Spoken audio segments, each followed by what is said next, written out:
वंदे मातरम।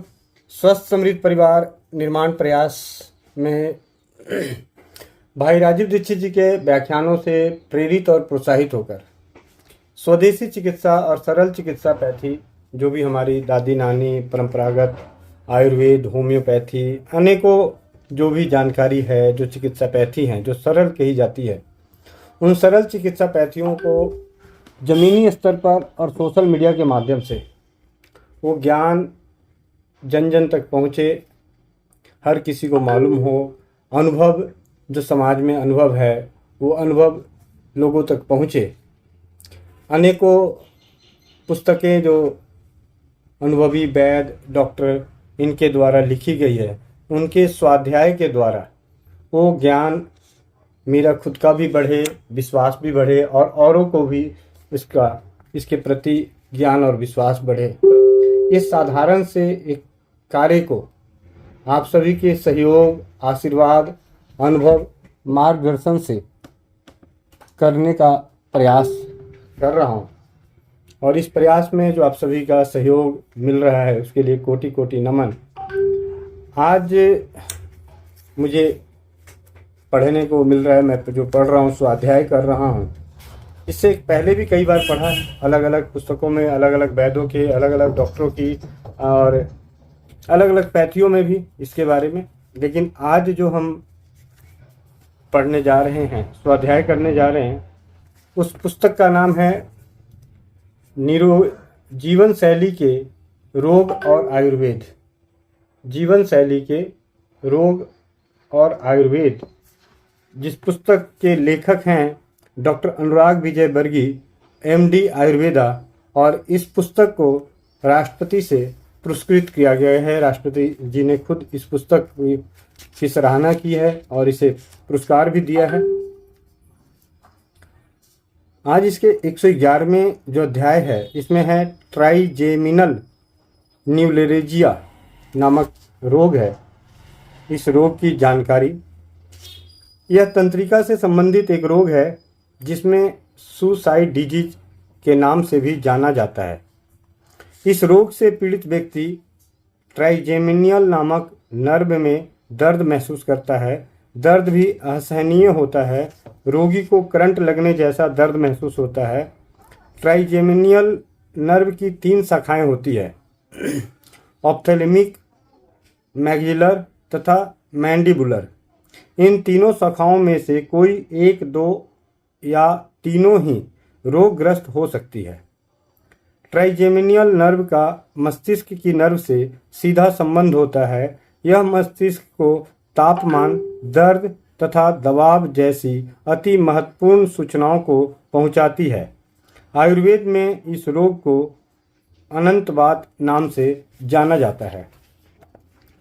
कारण: अधिक उपवास करने से, अधिक शोकग्रस्त रहने से, रुक्ष आहार द्रव्यों का अधिक सेवन करने से, अधिक ठंडे आहार द्रव्यों जैसे विविध शीतल पेयों तथा पेयों का अंधाधुंध सेवन करना, बहुत कम मात्रा में आहार ग्रहण करना, इन सब कारणों से वायु, पित्त एवं कफ नामक तीनों दोष कुपित होकर मान्य क्षेत्र को पीड़ित करते हुए गर्दन के पीछे वाले हिस्से में तेज दर्द पैदा कर देते हैं। इसके कारण आँखों, भौं तथा शंख क्षेत्र में तीव्र दर्द होने लगता है। ठोड़ी भी जकड़ जाती है। लक्षण: सहन नहीं हो पाने वाला तीव्र दर्द। दर्द की अवधि कुछ ही क्षणों से लेकर 1 घंटे से ज़्यादा भी हो सकती है। यह रोग एक प्रकार का दौरा ही होता है, जो कब पड़ जाए रोगी को खुद पता नहीं होता। यदि ऑप्थेल्मिक नर्व पर दबाव पड़ने से दर्द हुआ है तो वह आँखों के पास होता है। मैक्सिलर नर्व के कारण पैदा हुआ दर्द ऊपरी जबड़े पर महसूस होता है और मैंडिबुलर नर्व के कारण पैदा हुआ दर्द निचले जबड़े को प्रभावित करता है। रोग की उग्र अवस्थाओं में रोगी तेज शोर को बर्दाश्त कर पाने में असमर्थ होता है। तेज हवा में भी उसे यह दर्द महसूस हो सकता है। खाना खाते समय, चबाते समय, दातुन अथवा पेस्ट करते समय भी वह इस रोग के दौर से पीड़ित हो सकता है। कुछ लोगों का तो उंगली के स्पर्श मात्र से ही दर्द शुरू होते देखा गया है। रोग के कारण अनेक लोग अपना मानसिक संतुलन खो बैठते हैं, मतलब इस रोग के कारण मानसिक संतुलन खो बैठते हैं। उपचार के रूप में अनुराग विजयवर्गीय जी क्या लिखते हैं आयुर्वेद में, गोदंती भस्म 10 ग्राम, गिलोय सत्व 10 ग्राम, प्रवाल पिष्टि 10 ग्राम, अवरक भस्म 10 ग्राम, रजत भस्म 5 ग्राम, स्वर्ण माछिक भस्म 10 ग्राम, सीतोपलादी चूर्ण 20 ग्राम, मुक्ता सुक्ति भस्म 10 ग्राम। इन सब औषधियों को एक साथ मिला लें तथा दिन में 2 बार खाली पेट 1 ग्राम की मात्रा में शहद या पानी के साथ सेवन करें। इसके साथ दूसरी जो दवा लानी है, सिरसुलादी वज्र रस 125 मिलीग्राम सवेरे शाम भोजन के बाद, महाबात विध्वंस रस 125 मिलीग्राम सवेरे शाम भोजन के बाद, सुत शेखर रस 125 मिलीग्राम सुबह और शाम भोजन के बाद। तीसरे नंबर पे दिन में 2 बार आंवले का मुरब्बा चाशनी धोकर तथा च्यवनप्राश अवलेहल 10 ग्राम की मात्रा में सेवन करते रहें। मतलब आंवले का मुरब्बा लेना है, लेकिन चाशनी जो उसकी है उसको हटाकर उसे धोकर। कब्ज के निवारण के लिए दूध में 1 चम्मच गुलकंद या त्रिफला चूर्ण का सेवन करना है। पथ्यादि काढ़ा भी इस रोग पर जादुई ढंग से कार्य करता है।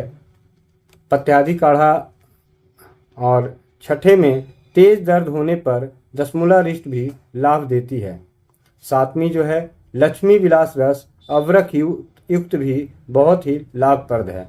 मतलब ये दवाइयाँ हैं उपचार के रूप में। और दूसरा उपचार है एक स्वानुभूत प्रयोग। दूसरे नंबर पे गोदंती भस्म 10 ग्राम, प्रवाल पिष्टि 10 ग्राम, त्रिवंग भस्म 5 ग्राम, मुक्ता पिष्टि 4 ग्राम, केसर 5 ग्राम।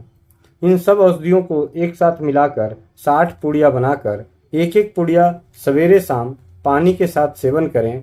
और विषति दुंक बटी 2-2 गोली सवेरे शाम, और बात कुलांतक रस 2-2 गोलियां सवेरे शाम। तनाव से मुक्ति हेतु योग एवं प्राणायाम ध्यान जैसी तकनीकें अपनाएं।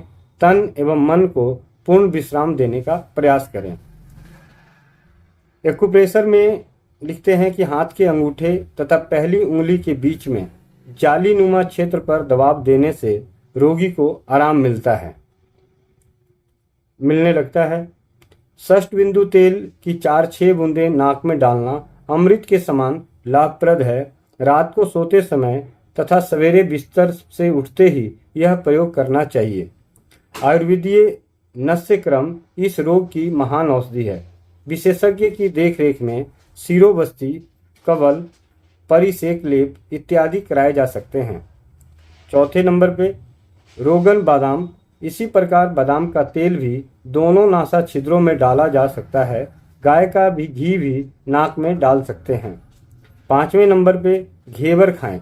देसी घी से बने हुए घेवर, जिसे धृतपुर, यह राजस्थान की बहुप्रचलित डिश है, खाना भी बहुत ही लाभप्रद माना गया है। आयुर्वेद के अनुसार इस रोग में वायु एवं पित्त को शांत करने वाली चिकित्सा की जानी चाहिए। पथ्यादिक वात बनाने की विधि, जैसा कि इससे पहले हमने सुना कि पथ्यादिक वात का सेवन करना चाहिए। तो पथ्यादिक वात, क्योंकि पहले उपचार इन्होंने बताया था कि पथ्यादिक काढ़ा भी इस रोग पर जादुई ढंग से कार्य करता है। तो पथ्यादिक वात बनाने की विधि के लिए जो सामग्री चाहिए, हरड़ 10 ग्राम, बहेड़ा 10 ग्राम, आंवला 10 ग्राम, हल्दी 10 ग्राम, गिलोय 10 ग्राम, चिरायता 10 ग्राम, नीम के अंदर की छाल 10 ग्राम। निर्माण विधि, इन 7 औषधियों को जौ कूट पीस लें, मतलब दरदरा कूट लें। सेवन मात्रा, अब 10, 1, 2, 3, 4, 5, 6, 7 70 ग्राम हो गए। तो इसमें से 20 ग्राम की मात्रा में यह मिश्रण लेकर 2 गिलास पानी में पकाएं। पकाते समय ध्यान रखें कि बर्तन को ढकें नहीं, आग धीमी रखें। पकते पकते जब चौथाई पानी बचे तो इसे आग से उतारकर छान लें तथा 5 ग्राम गुड़ मिलाकर पी लें। जिनको मधुमेह है वे गुड़ नहीं डालें। दिन में 2-3 बार सेवन करें। होने वाले लाभ, प्रत्यादिक्वाथ अगर हम सेवन करते हैं, जो बहुत ही आसानी से हम अपने घर में भी बना सकते हैं। 3 चीज़ें तो आसान है याद रखना, त्रिफला, समभाग वाला, हल्दी गिलोय चिरायता नीम, हल्दी गिलोय चिरायता नीम और त्रिफला समभाग। तो ये सारी चीज़ें बराबर मात्रा में। होने वाले लाभ, प्रत्यादिक्वाथ अगर हम सेवन करते हैं तो इससे फ़ायदा, आयुर्वेद की प्रधान स्वरूपा इस अनुपम औषधि के सेवन से आम दोष, कब्ज इत्यादि के कारण पैदा हुआ सिरदर्द दूर होता है। पाचन संस्थान में पैदा हुई विकृतियों से पैदा हुआ सिरदर्द भी इसके सेवन से दूर हो जाता है। भौं तथा शंख क्षेत्र में तथा कानों, आँखों में होने वाला दर्द भी इसके सेवन से शांत हो जाता है।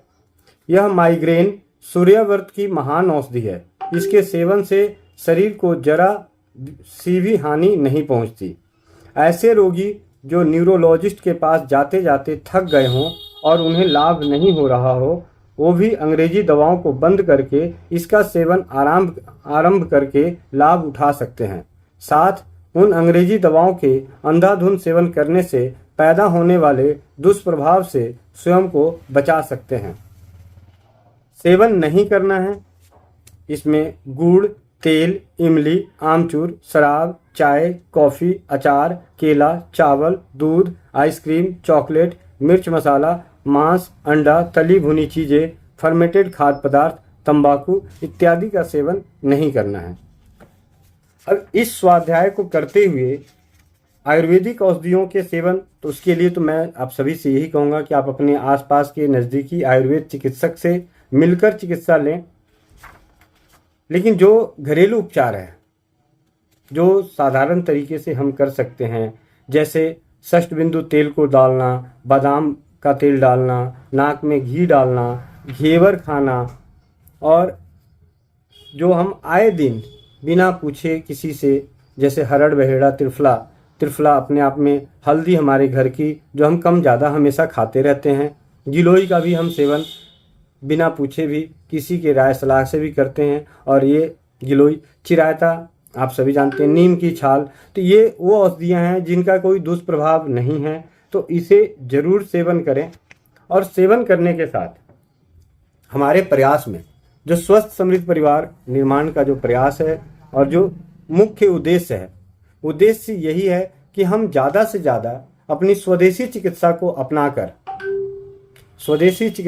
अपनाकर उससे मिले फायदे को अपने समाज में जन कल्याण के लिए जरूर बताएं, जरूर शेयर करें और ज़्यादा से ज़्यादा शेयर करें। और साथ ही साथ अगर वो अनुभव आपके, जरूरी नहीं कि इस उपचार का, कई ऐसे उपचार हैं जो हमारी परंपराओं में, हमारे समाज में बेझिझक लाखों करोड़ों की संख्या में उपलब्ध है। पिछले 1 माह के प्रवास में बिहार के लगभग 50 से 60 गाँव के भ्रमण में सैकड़ों भाई बहनें बड़े बुजुर्गों के साथ मिलने से, बात करने से, ना जाने अनजाने इतने अनुभव मिले कि उनको सुनकर ही इतना अंदर से विश्वास पैदा हो गया कि वाकई इस जीवन में स्वस्थ रहना और स्वस्थ होना कितना आसान है। अगर हम नहीं डरते, अगर हम अपने शरीर में डर पैदा नहीं करते हैं, तो इस जीवन में, इस युग में जीना बहुत आसान है और स्वस्थ रहना भी आसान है। अगर हम डर पैदा करते हैं अपने शरीर में, अपने आप में डरते हैं, तो एक छोटी सी कुछ भी घटना होती है, उदाहरण के तौर पे हम बिस्तर पे सोने जा रहे हैं और उस बिस्तर में भी हमें डर लग रहा होगा, तो वहाँ भी हमें नुकसान होगा, उसका कोई इलाज नहीं।